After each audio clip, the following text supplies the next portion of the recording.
जय हिंद मेरे प्यारे दोस्तों, आप सभी का स्वागत है दिशा पब्लिकेशन के इस यूट्यूब चैनल पर। मैं हूं शुभम अग्रवाल। दोस्तों आज बात करेंगे हम लोग review of guardianship and adoption loss. जानेंगे दोस्तों क्या होते हैं ये लॉस और क्यों ये न्यूज में है, पूरी बात जानेंगे। अगर दोस्तों अपने यूपीएससी एग्जाम की बात करें तो प्रीलिम्स में यहां से आपसे एडॉप्शन लॉस के बारे में पूछ सकता है। कारा CARA एजेंसी है, मैं बात करूंगा उसके बारे में पूछ सकता है। साथ ही साथ मेंस के लिए भी टॉपिक इंपॉर्टेंट है जहां पर आपसे चाइल्ड एडॉप्शन इन इंडिया और उससे संबंधित इश्यूज पर दोस्तों क्वेश्चन यहाँ पे पूछे जा सकते हैं। तो बहुत ध्यान से ये वीडियो दोस्तों आपको देखना है ताकि हम लोग अपने पूरे टॉपिक को क्लियर कर पाए, ठीक है ना। चलिए तो सबसे पहले बात कर लेते हैं दोस्तों कि ये टॉपिक न्यूज में क्यों है। तो मैं आपको बता दूं कि अभी पार्लियामेंट्री स्टैंडिंग कमेटी के सामने दोस्तों यहां पर एक रिपोर्ट पेश की गई है। ये ध्यान रखिएगा, पार्लियामेंट्री कमेटी है कौन सी, पर्सनल पब्लिक ग्रीवियंस लॉ। ये नाम देखिए लिखा हुआ है, ये नाम देखिए यहां पर लिखा हुआ है, आप देख सकते हैं personnel public grievance and law and justice. इस कमेटी ने एक रिपोर्ट दोस्तों पेश की है जिसका नाम है review of guardianship and adoption laws. इसको पार्लियामेंट के सामने पेश किया है और रिकमेंड की है एक चीज मांगी है क्या कि डिस्ट्रिक्ट लेवल सर्वे इस समय होने चाहिए कि भारत में कितने बच्चे जो है वो ऑर्फेंड है, कितने अबंडेंट है, ऐसे चिल्ड्रन पर एक सर्वे दोस्तों यहां पर होना चाहिए। क्योंकि भारत में केवल 2430, केवल 2430, देखिए ये लिखा हुआ है, केवल 2430 चिल्ड्रन केवल ऐसे रह गए हैं जिनको एडॉप्शन के लिए तैयार माना गया है। यानी हमारे देश में 2430 बच्चे केवल ऐसे रह गए हैं जिनको एडॉप्ट करने के लिए फ्री कर दिया गया है कि उनको कोई भी पेरेंट एडॉप्ट कर सकता है। जबकि इनके अगेंस्ट भारत में जो पेरेंट्स हैं जिनको बच्चे चाहिए, जो एडॉप्ट करना चाहते हैं, उनका नंबर दोस्तों बहुत ज्यादा बड़ी संख्या में है। अगर बात करें तो करीब करीब 28,000 पेरेंट्स, 27,939, मतलब लगभग 28,000 ऐसे प्रोस्पेक्टिव पेरेंट्स हैं जो रजिस्टर्ड हैं किसके साथ, चाइल्ड एडॉप्शन रिसोर्स अथॉरिटी यानी कारा के साथ। लगभग 28,000 पेरेंट्स ने अपने आप को किया है रजिस्टर कि भाई हमें एडॉप्ट करने हैं बच्चे, आप दिलवाइए। लेकिन भारत में केवल 2430 बच्चों को ही इस कमेटी ने दोस्तों एडॉप्टेशन के लायक माना है। अगर पेरेंट्स की बात करें तो 2017 में ये नंबर दोस्तों करीब करीब 18,000 था, जो अब बढ़कर दोस्तों 3-4-5 वर्षों में 28,000। अगर बात करें कारा की तो कारा क्या है, ये ministry of women and child development के अंतर्गत दोस्तों एक नोडल एजेंसी है, एक स्टैट्यूटरी बॉडी है जो एडॉप्टेशन के लिए जो हमारे सारे रूल्स रेगुलेशंस होते हैं उनको देती है, मैंडेट करती है, रेगुलेट करती है और मॉनिटर करती है इस पूरी प्रोसेस को अपनी कंट्री के अंदर भी, और इंटर कंट्री एडॉप्टेशन को भी दोस्तों मॉनिटर करती है, रेगुलेट करती है कि कितने बच्चे कौन एडॉप्ट कर रहा है, कहां से बच्चे आ रहे हैं, कितने नंबर्स में आ रहे हैं, पेरेंट्स कहां से आ रहे हैं, किसको एडॉप्ट होने देना चाहिए, किसको एडॉप्टेशन करने देना चाहिए वगैरह। ये पूरी प्रोसेस पर दोस्तों क्या रखता है, अपनी निगाह रखता है और अपना मॉनिटर और रेगुलेशन दोस्तों रखता है कारा। तो इसी ने दोस्तों आंकड़ा दिया है 28,000 पेरेंट्स जो है वो इसका रजिस्टर्ड है, जो चाहते हैं दोस्तों कि क्या करा जाए, अपने बच्चों को दोस्तों एडॉप्ट यहां पर किया जाए। अब इसी के द्वारा जो पेश रिपोर्ट है अगर इसमें बात की जाए तो बताया गया है कि भारत में 6996 यानी लगभग 7,000 बच्चे ऐसे हैं जो अनाथ हैं, जो ऑर्फेंड हैं या अबंडेंट हैं या स्टैंडर्ड है, मतलब जिनका कोई भी रिलेशन में नहीं है, जिनके माता पिता ने तो छोड़ दिया है उनको, या फिर वो अनाथ हो गए हैं, या फिर किसी भी तरीके से उनके पेरेंट्स उनके साथ नहीं है। ऐसे बच्चों की संख्या 7,000 दोस्तों बताई गई है। लेकिन इन 7,000 में से कारा ने कहा है, यानी वही चाइल्ड रिसोर्स अथॉरिटी ने यह कहा है कि केवल 2430 बच्चे ऐसे हैं जिनको हम लीगली फ्री कर सकते हैं कि उनको कोई भी एडॉप्ट कर ले। बाकी सभी को अभी चाइल्ड वेलफेयर कमिटीज ने फ्री नहीं किया है क्योंकि वो मानते हैं कि बाकी बच्चों को अभी बहुत सारी गवर्नमेंट एड और गवर्नमेंट सेफ्टी चाहिए। केवल 2430 बच्चे ही ऐसे हैं जिनको दोस्तों फ्री यहां पे माना गया है, ऐसा इस रिपोर्ट में कहा गया। 2430 है ना, लगभग 3.1 करोड़ ऑर्फेंस हैं पूरे भारत में। अगर बात की जाए तो पूरे भारत की अगर बात करें तो लगभग एस्टिमेट है कि लगभग 3 करोड़ ऑर्फेंस हैं भारत देश में। लेकिन क्योंकि वो फेल हो जाते हैं, किसी भी तरीके से वो फेल हो जाते हैं उनको अडॉप्ट करने में। इसी वजह से उन सभी बच्चों को दोस्तों अभी नीड है गवर्नमेंट सेफ्टी की, ताकि गवर्नमेंट के अंडर में रह के, गवर्नमेंट ऑर्गेनाइजेशन के अंडर में रह के वो डेवलप हो पाए, उनकी केयर हो पाए, और उसके बाद फिर उनको एडॉप्टेशन के लिए हम लोग मानेंगे, एडॉप्टेशन के लिए हम लोग तैयार करेंगे। ऐसा दोस्तों यहाँ पे रिपोर्ट में बताया गया है। साथ ही साथ यहां पर दोस्तों एक बात और कही गई है कि पेरेंट्स जो बच्चों को अडॉप्ट करना चाहते हैं, पहले उनका जो वेटिंग पीरियड था वो 1 साल का था, लेकिन अब क्योंकि जो एडॉप्टेशन के लिए लायक बच्चे हैं उनकी संख्या कम हो गई है और पेरेंट्स की संख्या बढ़ गई है जो अडॉप्ट करना चाहते हैं, इसलिए वेटिंग पीरियड जो है वो 3 साल से भी ज्यादा का हो गया है, ऐसा भी इस रिपोर्ट में कहा गया है। अगर बात करें तो 2021 से 2022 में लास्ट ईयर की बात करें तो मात्र 3175 बच्चों को ही दोस्तों यहां पर क्या किया गया, अडॉप्ट किया गया। इसके अलावा बाकी बच्चों को अडॉप्ट नहीं किया जा सका। उसके रीजन कई सारे दोस्तों हो सकते हैं। तो ये एक बड़ी समस्या दोस्तों बन के आ रही है देश के सामने कि हमारे देश में ऐसे पेरेंट्स की संख्या क्यों बढ़ रही है जो बच्चों को अडॉप्ट कर रहे हैं। भाई सीधी सी बात है, बच्चों को अडॉप्ट देखिए दो तरह के लोग करते हैं। पहला, जो वाकई में चाहते हैं कि जिनके पास अपने पेरेंट्स नहीं है उन बच्चों को उनके पेरेंट्स मिले, तो वो वाकई में अपने बच्चे होने के बावजूद दोस्तों दूसरे बच्चों को अडॉप्ट करते हैं। और दूसरे वो पेरेंट्स होते हैं जिनके अपने बच्चे नहीं होते और वही फिर क्या करते हैं, बच्चों को अडॉप्ट कर लेते हैं। और अगर टोटल पेरेंट्स की बात की जाए, जो 28,000 पेरेंट्स आए हैं, इनमें अगर बात की जाए तो 95% ऐसे ही पेरेंट होते हैं जिनके अपने बच्चे नहीं हो पा रहे हैं या अपने बच्चे उनके नहीं है किसी भी रीजन से, इसीलिए वो अडॉप्ट कर रहे हैं। तो ये एक बड़ा दोस्तों ये कॉज निकल के आता है कि भाई ऐसा क्यों हो रहा है कि भारत में ऐसे पेरेंट्स की संख्या बढ़ रही है जिनके पास अपने बच्चे नहीं है। सरकार को और समाज को इस बात में सोचना चाहिए। खैर, दूसरी बात कि भारत में अबंडेंट बच्चे क्यों बढ़ रहे हैं, ऑर्फन बच्चे क्यों बढ़ रहे हैं, उनका नंबर क्यों बढ़ रहा है, क्या उसके पीछे रीजन है, क्यों माँ बाप अपने बच्चों को छोड़ रहे दे रहे हैं, या क्यों ऐसा हो रहा है कि भाई अबंडेंट बच्चे बढ़ रहे हैं। क्या इसके पीछे गरीबी है कि गरीब लोग बच्चे पैदा कर लेते हैं बट उनको पाल नहीं पाते इसलिए छोड़ देते हैं? क्या इसके पीछे चाइल्ड ट्रैफिकिंग है कि बच्चों का किडनैपिंग हो रही है, बच्चों को चुराया जा रहा है और फिर बेच दिया जा रहा है, क्या ऐसा कुछ है? या फिर प्री मैच्योर बेबी है या डिसेबल बेबीज हैं, उनको कुछ पेरेंट्स छोड़ देते हैं। डिसेबल अगर मान लो बच्चा पैदा होता है तो उसको पेरेंट्स छोड़ देते हैं, प्री मैच्योर होता है तो उसको छोड़ देते हैं। और कभी कभी ऐसा होता है कि बिफोर मैरिज कई सारे बच्चे पैदा होते हैं, उनको फिर छोड़ दिया जाता है। तो क्या रीजन है कि किस वजह से ऑर्फन स्टूडेंट बढ़ रहे हैं, ऑर्फन जो चाइल्ड है वो बढ़ रहे हैं? इन दोनों बातों पर सरकार को और एजेंसीज को काम करना होगा और देखनी होगी क्या इसके पीछे रीजंस हैं, वरना ये समस्या उसको आगे बढ़ती जाएगी। खैर, रिकमेंडेशन क्या की? ये रिपोर्ट हमारे सामने आई कि पेरेंट्स लगातार बढ़ रहे हैं जो बच्चों को अडॉप्ट करना चाह रहे हैं, लेकिन जो अडॉप्टेशन के लिए बच्चे हैं उनकी संख्या घट रही है। ऑर्फेंड लोग बढ़ रहे हैं, जो अनाथ बच्चे हैं उनकी संख्या बढ़ रही है, लेकिन अनाथ बच्चों में से किनको अडॉप्ट होने दिया जाए उनकी संख्या घट रही है।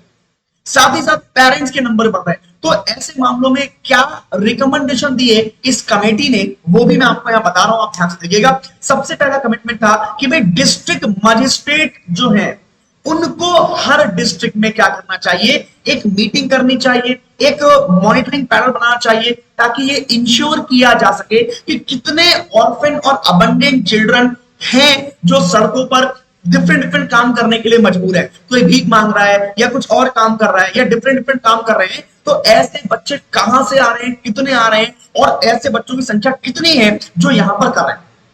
इससे क्या होगा, उन बच्चों का नंबर पता लगेगा और जो चाइल्ड वेलफेयर कमिटीज हैं उनको वो नंबर अवेलेबल कराया जाएगा, ताकि वो चाइल्ड वेलफेयर कमेटी जो है वो ऐसे बच्चों को इकट्ठा करें अपने पास, ऐसे बच्चों को एडॉप्टेशन के लिए तैयार करें और जो नीडी पेरेंट्स हैं जिनको चाहिए बच्चे उन तक पहुंचाए। दोनों का इसमें रहेगा कि बच्चों को भी अच्छी लाइफ मिल जाएगी, उनको पेरेंट्स मिल जाएंगे, गार्जियन मिल जाएंगे और साथ ही साथ पेरेंट्स को भी ये फायदा रहेगा कि उनको भी बच्चे मिल जाएंगे, तो देश का भविष्य सुधरेगा। ऐसा एक रिकमेंडेशन यहां पे देखने को मिला।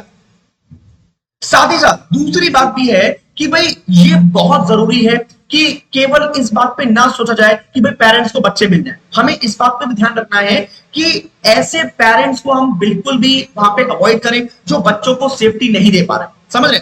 मतलब बच्चों को एडॉप्टेशन के लिए अवेलेबल करना ये जरूरी चीज है, लेकिन इसमें उनकी सेफ्टी का पूरा ध्यान रखना जाना चाहिए। यानी जो चाइल्ड वेलफेयर कमिटीज हैं या जो हमारी कारा है, इस बात को ध्यान रखें कि भाई जेन्युइन जो बच्चे हैं जिनको वाकई में एडॉप्ट होना है, केवल उन्हीं को हम लोग एडॉप्टेशन के लिए तैयार करें। बाकी बच्चों को गवर्नमेंट के जो ऑर्गेनाइजेशन है उसमें सेफ्टी पैनल में रखा जाए, क्योंकि उनकी सेफ्टी बहुत जरूरी है। सेफ्टी के लिए ही दोस्तों काम किया जा रहा है।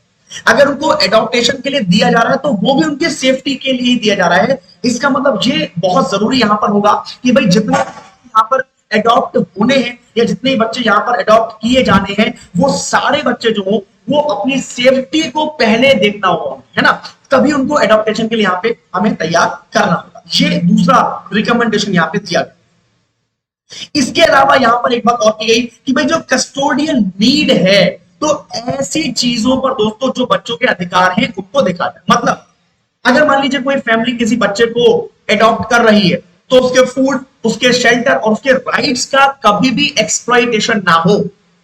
यानी जो फैमिली किसी बच्चे को एडॉप्ट कर रही है वो उस बच्चे की पूरी नीड का ध्यान रखे, और ऐसा ना होने पाए कि भाई सीधी सी बात है उनसे खून का संबंध नहीं है। और हमारे समाज की एक बहुत ही दुर्भाग्य वाली बात है कि जिससे हमारा खून का संबंध नहीं होता, हम लोग उससे पूरी तरीके से जुड़ नहीं पाते, है ना। तो ये बात का पूरा यहाँ पे ध्यान रखा जाए कि भाई ऐसा कहीं कुछ ना हो जाए, उसकी पूरी जो है वो केयर की जाए और पूरी तरीके से उसकी केयर हो, ऐसा भी दोस्तों यहाँ पे ध्यान में रखा जाना चाहिए। तीसरी बात क्या है यहाँ पे कि जो भी पेरेंट्स हैं जो अब्यूज करते हैं या नेग्लेक्ट करते हैं अपने बच्चों को, या उनको एडिक्वेट सेफ्टी नहीं प्रोवाइड कर पा रहे हैं, तो उनके भी पूरा ध्यान रखा जाए। भाई ऐसे पेरेंट्स को ढूंढा जाए, ऐसे पेरेंट्स को देखा जाए और उनसे बच्चों को फिर ले लिया जाए। जो अपने पेरेंट्स अपने बच्चों का ख्याल नहीं रख पा रहे हैं, उनको नेग्लेक्ट कर रहे हैं, अब्यूज कर रहे हैं, उनको एडिक्वेट सेफ्टी नहीं दे पा रहे हैं, तो ऐसे बच्चों को भी मदद दी जाए, ऐसे बच्चों को भी गवर्नमेंट के अंडर में लेके आया जाए, ताकि उनका भविष्य जो है वो उज्जवल किया जाए और उनको भी आगे भी जो है तैयार किया जाए भविष्य के लिए। ये भी दोस्तों यहाँ पे देखा जाना चाहिए। ये भी यहाँ पर जो है रिकमेंड किया है हमारी इस रिपोर्ट। अब अगर इंडिया की बात करें तो इंडिया में एडॉप्टेशन से संबंधित क्या क्या रूल्स हैं उनके जरा एक बार मैं आपको बात करके बताता हूं। तो यहाँ पे आपको पीछे दिख रहा होगा, ये मैंने पूरा एक टाइमलाइन दिया है। मैं एक मिनट अपना चेहरा यहां से हटाता हूं ताकि आपको पूरा टाइमलाइन दिखे। ये देखिए, ये पूरा टाइमलाइन यहाँ पे मैंने दिया हुआ है, जिसमें 1956 के बाद कैसे कैसे लॉज बने हैं भारत में बच्चों के एडॉप्टेशन के लिए, वो यहाँ पे बताए गए। उनकी हेडलाइन यहाँ पर दी गई है। Hindu adaptation and maintenance act बना था 1956 में, जिसका ऑब्जेक्टिव यही था कि चाइल्डलेस कपल को दोस्तों बच्चे दिए जाएं ताकि वो अपने परिवार को ग्रो कर सके। इसमें केवल हिंदू, सिख और बुद्धिस्ट और जैन लोगों को अनुमति थी कि भाई वही लोग जो है वो गोद ले सकते हैं बच्चों को, एडॉप्ट कर सकते हैं बच्चों को। फिर सन 2000 में जुवेनाइल जस्टिस एक्ट आया। उसके बाद फिर दोस्तों 2006 में जुवेनाइल जस्टिस एक्ट में अमेंडमेंट किया गया। उसके बाद जुवेनाइल जस्टिस एक्ट दोबारा आया 2015 में, और उसके बाद फिर एडॉप्टेशन रेगुलेशंस आए 2017 में। मतलब एडॉप्टेशन की प्रोसेस के लिए अलग अलग रूल यहाँ पे बनाए गए। नॉर्मल प्रोसेस है, फॉर्मल प्रोसेस है, ठीक है। जितने भी बच्चे हैं उनको परमानेंटली सेपरेट किया जाता है उनके बायोलॉजिकल पेरेंट्स से। सिंपल सी बात है भाई, अगर कोई एडॉप्टेशन हो रहा है तो उसका मतलब क्या है कि उसके जो बायोलॉजिकल पेरेंट्स हैं उनसे कंप्लीटली उसको सेपरेट किया जाएगा। जो एडॉप्ट करने लायक हैं उनको दिया जाएगा। भाई सीधी सी बात है, बहुत सारे लोग होते हैं जो अपने रिलेटिव से या अपने किसी जानने वाले से बच्चों को गोद दे देते हैं क्योंकि उनके बच्चे नहीं होते, और दूसरे लोग जिनके 4, 5, 6 बच्चे हैं तो वो अपने रिलेटिव को, अपने जानने वालों को, अपने पहचान वालों को, अपने रिश्तेदारों को, अपने खून के रिश्तेदारों को बच्चे क्या करते हैं, एडॉप्ट करने देते हैं और अपने बच्चों को दे देते हैं। तो वो रिस्पॉन्सिबिलिटीज को पूरा यहाँ पर निभाने के लिए कई सारे रूल्स बनाए गए ताकि बच्चों का किसी भी प्रकार से कुछ भी बुरा यहाँ पर ना होने पाए। तो कुछ एक्ट के बारे में पढ़ते हैं, देखते हैं भाई वहां पे कौन कौन से एक्ट। तो सबसे पहले 3 एक्ट देखिए, मैं बेसिक एक्ट यहाँ पे बता रहा हूँ। ये 3 हमारे बेसिक और मुख्य एक्ट हैं जो हमारे देश में बच्चों के एडॉप्टेशन से यहाँ पर पूरी तरीके से संबंधित है। सबसे पहला Hindu adaptation and maintenance act है जो 1956 में आया था। इसके अकॉर्डिंग जितने भी हिंदू लोग हैं, बुद्ध धर्म के लोग हैं, सिख और जैन लोग हैं, यही केवल एडॉप्टेशन के लिए अप्लाई कर सकते हैं, गोद लेने के लिए अप्लाई कर सकते हैं। और इसी एक्ट के माध्यम से यहाँ पे बायोलॉजिकल चाइल्ड को ऐसे राइट दिए जाते हैं जो एडॉप्टेड चाइल्ड को भी होते हैं। मतलब जितने राइट बायोलॉजिकल चाइल्ड को होंगे उतने ही राइट जो है वो एडॉप्टेड चाइल्ड को भी यहाँ पर दिए गए, ताकि एडॉप्टेड चाइल्ड का कोई एक्सप्लॉइटेशन ना हो, उसका शोषण ना हो और आगे तक जो है उसके सारे अधिकार को मिलते रहे। इसके बाद गार्जियन एंड वार्ड एक्ट आया 1890 में, 1890 में, मतलब बहुत पुराना एक्ट है ये, 1890 में अंग्रेजों के जमाने में चला आ रहा है, जिसमें क्रिश्चियन, मुस्लिम, पारसी और ज्यूज, ये चारों धर्म के लोग अप्लाई कर सकते हैं किसी भी बच्चे को गोद लेने के लिए। यहां पे एक बात ध्यान रखिए, जो दूसरे पैरा में लिखा है कि parent is only a legal guardian to their ward, यानी यहां पर केवल एक लीगल गार्डियन बनाया गया, यानी अभिभावक बनाया गया, मतलब यहां पे सेम राइट नहीं है एडॉप्टेड चाइल्ड को। यानी 1890 का जो गार्जियन वार्ड एक्ट आया था, इसमें जो हमारे एडॉप्टेड चाइल्ड हैं उनको सेम राइट नहीं दिए गए थे एज बायोलॉजिकल चाइल्ड, ठीक है ना। तो ये थोड़ा सा कमी थी इसमें। इसके बाद फिर 1956 में हमारा हिंदू एडॉप्शन लॉ आया। फिर 2015 में जुवेनाइल जस्टिस एक्ट आया, जिसने सभी सिटीजन्स को बिना किसी धर्म के भेदभाव के सभी को ये कहा कि भाई आप जो है वो अडॉप्ट कर सकते हो, मतलब कोई भी धर्म का हो, किसी भी धर्म का हो, उसको अडॉप्टेशन करने के लिए यहां पर बताया गया, ठीक है ना। तो ये आपको यहां पे ध्यान करना है, ठीक है ना। बट हाँ, ये ध्यान रखिए, expanded eligibility to single parent second child of same gender as the first child whether adopted और बायोलॉजिकल, यानी यहां पर एक लिमिट रखी गई कि भाई अगर कोई सिंगल पेरेंट है तो वो भी यहां पर जुवेनाइल जस्टिस एक्ट के तहत जो है वो गोद ले सकता है, ठीक है ना। फॉर एग्जांपल किसी की पत्नी नहीं है, केवल पति है, तो भी वो गोद दे सकता है। किसी केवल पत्नी है, पति नहीं है, तो भी वो गोद दे सकता है। तो ऐसे यहां पर जो है नियम यहां पे बनाए, ठीक है ना। ये थोड़ी सी बातें आपको ध्यान में रखनी है। इनको डिटेल की अगर बात करें तो हिंदू एडॉप्टेशन लॉ को अपने को पढ़ना है। यहां पर हिंदू पेरेंट जो है वो गार्जियन बन सकता है, ठीक है ना। किसी भी बच्चे को एडॉप्टेशन के लिए वो दे सकता है, ठीक है ना। हिंदू जो है वो किसी भी बच्चे को अपने किसी भी दूसरे हिंदू पेरेंट को क्या कर सकता है, एडॉप्टेशन के लिए अपना चाइल्ड जो है वो दे सकता है, ऐसा इसमें बताया। लेकिन यहां पर किसी भी ऑर्फेंड बच्चे को, किसी भी अबंडेंट बच्चे को और किसी भी सरेंडेड बच्चे को जो कि किसी भी स्पेशलाइज्ड एडॉप्टेशन एजेंसी के अंतर्गत केयर में है, उसको एडॉप्ट नहीं कर सकते। मतलब अगर कोई बच्चा ऐसा है जो ऑर्फेंड है, जो अबंडेंट है, वो किसी पहले से ही किसी चाइल्ड केयर इंस्टीट्यूशन में या किसी स्पेशलाइज्ड एडॉप्शन एजेंसी के अंतर्गत केयर में है, उसकी सेफ्टी में है, तो उसको एडॉप्ट नहीं कर सकते। समझ गए, ये इसमें Hindu adoption and maintenance law में दोस्तों ये बात कही गई थी। साथ ही साथ जो इंटर कंट्री एडॉप्टेशंस है उनको भी दोस्तों इसके अंतर्गत नहीं लेके आया गया। ये थोड़ी सी बात ध्यान रखिएगा, इंपॉर्टेंट बात यहां पे हो जाती है। फिर जुवेनाइल जस्टिस एक्ट है 2015 में, इसके अंतर्गत जो मॉडल रूल्स थे वो बनाए गए 2016 में और एडॉप्टेशन रेगुलेशन बनाया गया 2017 में, जिसके अकॉर्डिंग दोस्तों धर्म के भेदभाव के बिना सभी को यहां पे अप्लाई कर दिया गया। हिंदू, बुद्ध, जैन, सिख सभी लोग यहां पर जो है वो किसी भी बच्चे को एडॉप्ट करने के लिए लीगलाइज कर दिए गए। जितने भी ऑर्फन, अबंडेंट और सरेंडेड बच्चे हैं जो कि किसी भी तरीके से लीगली डिक्लेयर कर दिए गए कि भाई उनको एडॉप्ट किया जा सकता है, तो उनको एडॉप्ट करने के लिए यहां पे पूरा प्रमाण बना दिया गया। चाइल्ड वेलफेयर कमिटीज जो है वो उनसे भी अडॉप्ट कर सकते हैं, उनके सामने भी अडॉप्ट कर सकते हैं। और जितने भी हमारे जो प्रोविजंस हैं उनको बनाया गया 2015 में, ताकि सभी लोग जो है वो इसको अडॉप्ट कर पाए और बच्चों को ले पाए। लेकिन हाँ, यहां पर अगर जुवेनाइल जस्टिस को हटा दें तो जुवेनाइल जस्टिस एक्ट से पहले केवल गार्जियन एंड गार्ड एक्ट था हमारे पास, जो कि 1890 बना था, 1980 में इसको बनाया गया। वही केवल एक्ट था जिसके माध्यम से हम बच्चों को गोद ले पा रहे। अब यहां पर भी एक लिमिट थी, क्या कि जिस भी बच्चे को आपने गोद लिया है वो जैसे ही 21 वर्ष का होगा तो उसकी इंडिविजुअल आइडेंटिटी अब हो जाएगी। यानी आपका जो एडॉप्टेशन है वो कैंसिल हो जाएगा, टर्मिनेट हो जाएगा। 21 साल तक आप उसे पाल सकते हो और 21 साल के बाद उसकी इंडिविजुअल आइडेंटिटी होगी। अगर वो चाहेगा तो आपके साथ रहेगा, नहीं चाहेगा तो आपके साथ नहीं रहेगा। ऐसा दोस्तों यहां पे बताया गया, यहां पे बताया गया, ठीक है ना। ये बात आपको थोड़ी ध्यान। अब भारत में दोस्तों क्या क्या चैलेंजेस होते हैं किसी भी चाइल्ड के एडॉप्टेशन के लिए, बच्चे को गोद देने के लिए क्या क्या यहां पर मुश्किलात आते हैं, वो एक बार देख लेते हैं। तो सबसे पहली बात जो है वो स्टैटिस्टिक्स है जो लगातार दोस्तों गिर रही। जो वाइड गैप है, मैंने पहले आपको बताया कि बच्चों को गोद लेने वाले पेरेंट्स का नंबर बहुत ज्यादा है, लेकिन जिन बच्चों को गोद लिया जा सकता है उनका नंबर बहुत कम है। करीब 29,000 ऐसे पेरेंट्स हैं, 28,000 मैंने पहले बताए थे, करीब 28-29,000 ऐसे पेरेंट्स हैं जो गोद लेने के लिए तैयार हैं, लेकिन उनके सामने बच्चे जो है वो केवल 2300-2400 बच्चे ऐसे हैं जो गोद देने के लिए विभिन्न एजेंसीज के पास अवेलेबल है। इसके बाद दूसरा सबसे बड़ा कारण जो निकल के आता है वो है रिटर्निंग चिल्ड्रन। किसी बच्चे को आपने एडॉप्ट कर लिया, एडॉप्ट करने के बाद आप उसके साथ और वो आपके साथ सर्वाइव नहीं कर पाया, तो फिर आपने उसको वापस कर दिया। ये संख्या बहुत बड़ी है। आपको बता दूं कि अगर 100 बच्चे भारत में एडॉप्ट हो रहे हैं तो 100 में से 60% जो बच्चे हैं वो गर्ल जो है उनको वापस कर दिया। मतलब अगर 100 बच्चे वापस किए जा रहे हैं तो 100 में से 60 बच्चे ऐसे हैं जो लड़कियां हैं जिनको अडॉप्ट किया गया था, अब उनको वापस कर दिया। ये दोस्तों बड़ा शर्मनाक आंकड़ा है जो यहाँ पे आया है। ये चीजें नहीं होनी चाहिए भाई। आपने किसी बच्चे को गोद लिया है, आप खुद सोच के देखिए, मेंटली वैसे ही वो बहुत पीड़ा में, क्योंकि उसके पेरेंट्स के साथ नहीं है, वो वैसे ही अपने आप को बड़ा अकेला, बड़ा अलग सा महसूस कर रहा है ना। चाइल्ड केयर इंस्टीट्यूट जरूर है, बट वहां भी पता नहीं कैसा बर्ताव होता है भाई। सीधी सी बात है, माता पिता का प्यार उसको कहीं नहीं मिला, है ना। बाकी लोग कैसा बर्ताव करते नहीं पता। आपने उसको गोद लिया, अडॉप्ट किया, उसके सामने एक उम्मीद जगी, लेकिन आपने उसको फिर वापस कर दिया। आप सोचिए कि मेंटली वो कितना डिस्टर्ब हो जाएगा बच्चा, मेंटली कितना उसको शॉक लगेगा कि भाई मेरी तो जिंदगी बेकार हो। तो ये एक बहुत ही शर्मनाक आंकड़ा है कि बच्चों को गोद लेने के बाद उनको वापस किया जा रहा है।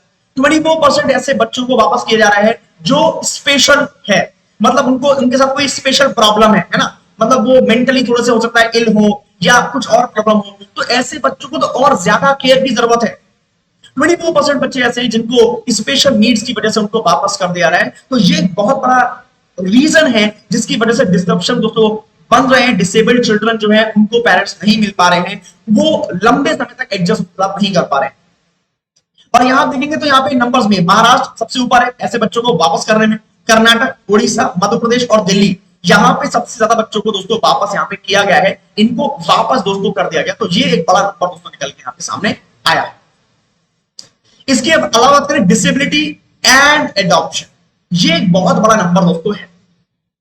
अगर हम बात करें तो 2018-19 के बीच में केवल पूरे देश में 40 ऐसे बच्चे थे जो डिसेबल थे, उनको कोई ना कोई फिजिकल डिसेबिलिटी थी और उनको एडॉप्ट किया, केवल 40, केवल 40। तो ये दोस्तों बहुत बड़ा नंबर है। केवल 1% ऐसे बच्चे हैं जो एडॉप्ट किए जा रहे हैं जो स्पेशल डिसेबिलिटी से ग्रस्त है, 1%। तो ये दोस्तों एक बड़ा रीजन यहाँ पे है, ये बड़ी समस्या दोस्तों लोगों के सामने बन रही है। हालांकि इसको सॉल्व किया जाना चाहिए, ये एक बहुत बड़ी समस्या दोस्तों सबके सामने बनी। साथ में एक बहुत ही गंभीर समस्या दोस्तों निकल के आई है, मैन्युफैक्चर्ड ऑर्फन एंड चाइल्ड। 2018 में एक चाइल्ड केयर इंस्टीट्यूट था जिसका नाम था mother Teresa missionaries of charity. ये रांची झारखंड का एक था, जिसकी जो केयर टेकर थी उसको पकड़ा गया बेबी सेलिंग रैकेट के अंतर्गत। मतलब वो बच्चों को बेच रही थी, वो मिशनरी चैरिटी के नाम पर ऐसे बच्चों को बेच रहे थे, सेल कर रहे थे, और वहां की जो नन थी वो भी सेल कर रही थी। तो उनको पकड़ा गया, उनको पूछा गया, उनसे पूछताछ हुई तो बताया गया कि उन्होंने कई बच्चों को सेल कर दिया गया, लगभग 4 बच्चों को उन्होंने माना कि यहां 4 बच्चों को हम बेच चुके हैं। ऐसे संस्थान दोस्तों भारतवर्ष में फैले हुए हैं और ये बच्चों के साथ क्या पूरे समाज का दोस्तों धोखा कर रहे हैं। तो इस पर दोस्तों रोक लगने की जरूरत है कि भाई हमें एडॉप्टेशन के लिए बच्चे चाहिए, लेकिन ऐसे बच्चों को बेचने वाले लोग नहीं चाहिए। अब ये बिजनेस बना देते, और इसी वजह से जो मासूम बच्चे होते हैं उन्हें रोड से उठाकर उनका किडनैपिंग करके उनको फिर बाद में बेचते। जो बच्चे सड़कों पर अनाथ हैं, अनाथ घूम रहे हैं, सड़कों पर सो रहे हैं, फुटपाथ पे सो रहे हैं, उनके साथ तो एक गड़बड़ होती ही होती है। साथ में तो बाकी बच्चे हैं जो पेरेंट के साथ हैं, उनको भी दोस्तों फिर चाइल्ड ट्रैफिकिंग में घसीट लिया जाता है, और दोस्तों फिर उनके साथ नाइंसाफी बहुत होती है, उनके साथ बहुत ज्यादा एक्सप्लॉइटेशन होता है। तो इसको रोकने की दोस्तों यहाँ पे जरूरत है। इसके अलावा दोस्तों LGBTQ जो हमारी फैमिली है, यानी आपको पता होगा कि भाई हमारे देश में एक महिला और एक पुरुष, 2 लोग मिलकर दोस्तों एक बच्चे को पैदा कर सकते हैं, उनकी शादी का प्रावधान है। लेकिन अब दोस्तों LGBTQ जो हमारी सोसाइटी है, जो हमारा समाज है, वो भी दोस्तों इस मामले में आगे आया है। आपको बता दें कि धारा 377 यानी 377 के तहत दोस्तों भारत में भी अब होमोसेक्सुअलिटी को दोस्तों लीगल कर दिया गया है।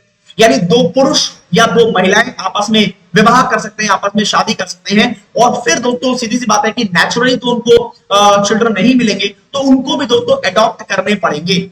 अब यहां पर उनके लिए दोस्तों यहाँ पे नियम बनाने चाहिए कि वो किस तरह के बच्चे को अडॉप्ट कर सकते हैं, या किस तरह दोस्तों अडॉप्टेशन में वो हिस्सा ले सकते हैं। तो इसके लिए भी दोस्तों बहुत सारे चैलेंजेस यहाँ भारत में बने हैं, भारत में आते हैं, और इस वजह से यहाँ पे बच्चे दोस्तों अडॉप्ट नहीं पाते।